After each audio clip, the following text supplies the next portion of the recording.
Are you working? What kind of work do you do?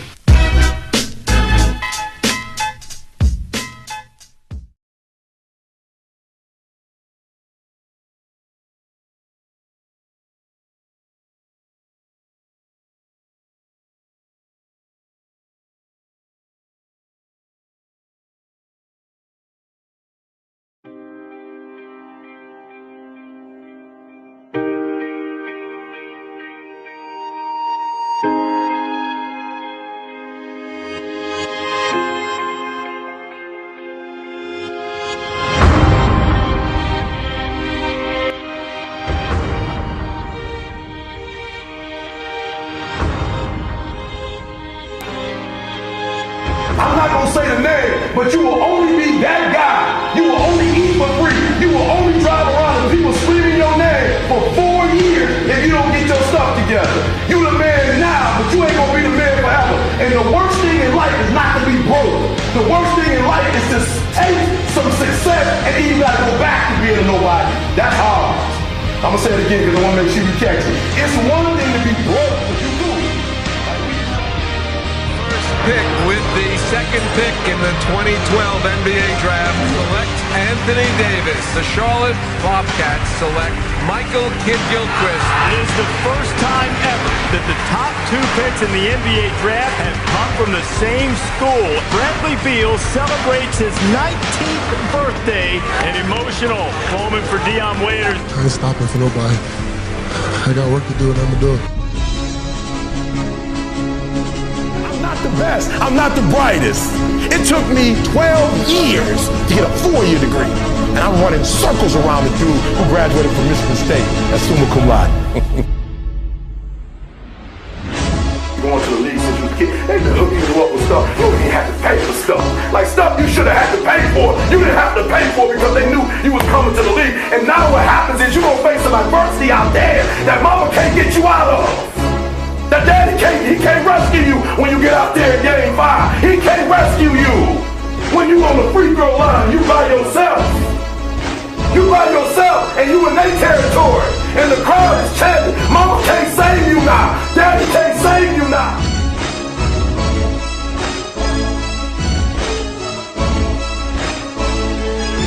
What's wrong with some of y'all? You so gifted. You so gifted, that's your problem. Your giftedness is gonna kill you.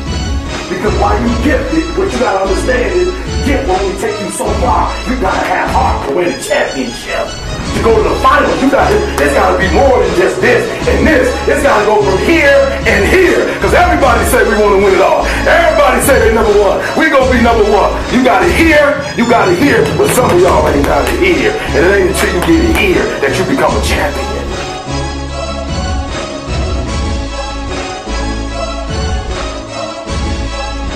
I'm not the smartest, but you will not outwork me.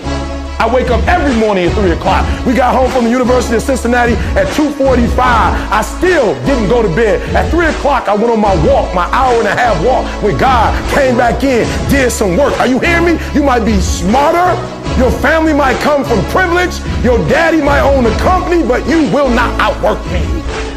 You will not have more drive than I have, more passion than I have. And I'll beat you every single day because I got passion. You will not wake up in the morning because you spoiled. You will not get up before 8. You will not get up before 6. I will out-rep you. And you push up. Every day I'm growing. I'm doing more and more each day. I'm trying to do them till I can't do them no more. I'm doing sit-ups every day. I will outwork you. And I'm telling you, you go out there and like Cal, you show up. They can't outwork you. If you win 7-0, they can't outwork you. But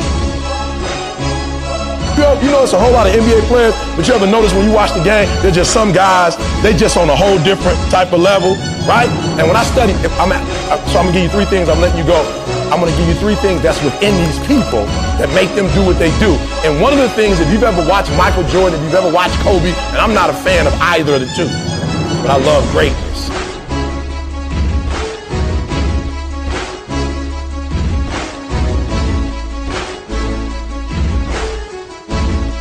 You ain't the only one doing what you're doing. And there's some kid who didn't get to come here, and he's pissed that he didn't get to come here. He thought he should be here too, and guess what he's doing? Why you in here listening to me? Why you getting your shoes? Why you getting your Michael Jordan gear? Why Why you feeling like, yeah, I made it. I'm one of the top 20, baby. There's some kid who didn't get to make it. And right now, he's trying to take your spot. Right now, he said, yep, he beat me to the Classic, but I get him in the NCAA. I get him next year. If I don't get him in, I get him after that. And I see him in the pros, and I get him in. Are you hearing what I'm saying? So you got an opportunity, but you got to separate yourself.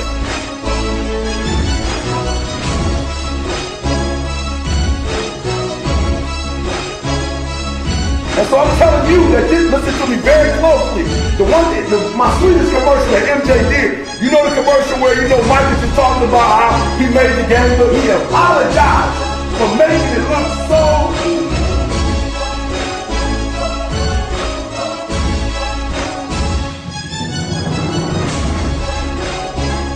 I'm from Detroit. I can't stand Michael Jordan. We probably would have won about 4 championships had it not been. You know what I'm saying? Isaiah Thomas, Microwave, Vinny Microwave. We had the Spiders. We had it going on.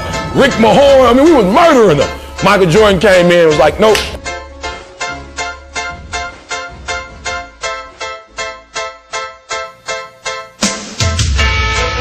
I'm telling you, don't get from the C thing.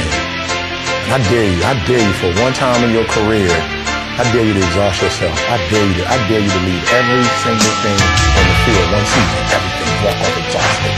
Like Mike when he got 45 with the flu. He had the flu.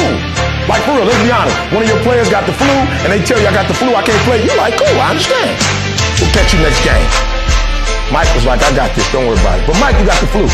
My flu is still better than your normal game, right? Whatever your little game is, my flu gonna outdo your game. So I'm gonna play. The thing I love most about Michael Jordan was the last time he lost to the Pistons, he cried. He walked off the court with the tears in his eyes. You know that one when you lose and you ain't got no sportsmanship? You know that one? Normally, you know, you lose, you just man up. You don't want to shake their hand, but you do it anyway because that's a part of the game. But when you get so tired of losing, when you get pissed, when you can't take losing no more, you lose the whole shaking the hand and you just walk off. And Mike walked off with a tear in his eye. And let me tell you something. He walked off and said to himself, this will be the last time the Pistons ever beat me again. I dare you to show up. Listen to me, I dare you to just say, you know what?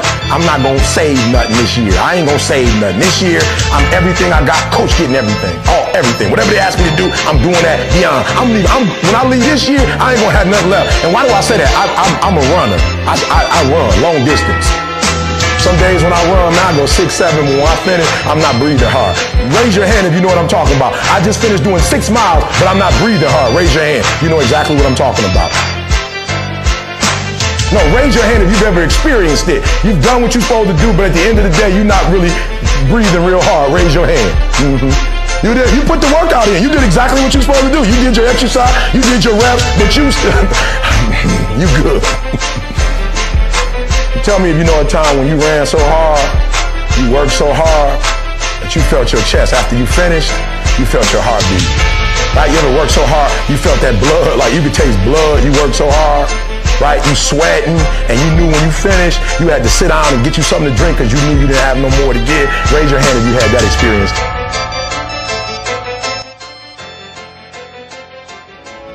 It's all about desire. You just got to come out here and do what you got to do. We wanted it real bad, you know, and me as the leader, I had to come out and do my best. Somehow I found the energy. Just stay strong. I wanted it really bad. Are you hearing me? There's greatness in you. And you mean to tell me you're never going to reach your full potential? You mean to tell me you're never going to be what you've been called to be? That you're not going to do what you've been called to do because you are afraid? Listen to me. The boogeyman ain't real. That's why I need you to understand that you can have it. For real, you can have it. But it's going to be a fight. And if you're willing to put up the fight, I'm telling you, at the end of the fight, it's going to come victory.